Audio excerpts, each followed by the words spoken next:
Public service কমিশনের chairman পদটি দীর্ঘদিন ধরে ফাঁকা পড়ে রয়েছে। এর জেরে আটকে রয়েছে পাবলিক সার্ভিস সংক্রান্ত একাধিক পরীক্ষার ইন্টারভিউ। পাশাপাশি বিভিন্ন জুডিশিয়াল সার্ভিস এবং ডব্লিউবিসিএস এর মতো পরীক্ষার ইন্টারভিউও থমকে রয়েছে।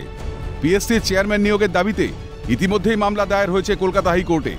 এবার তার দ্রুত শুনানির জন্য প্রধান বিচারপতির ডিভিশন বেঞ্চের দৃষ্টি আকর্ষণ করলেন মামলাকারীর আইনজীবী শামীম আহমেদ। বৃহস্পতিবার তিনি প্রধান বিচারপতির দৃষ্টি আকর্ষণ করে বলেন, সুপ্রিম কোর্টের নির্দেশ অনুযায়ী দ্রুত এই মামলা শুনানি করে নিষ্পত্তি প্রয়োজন।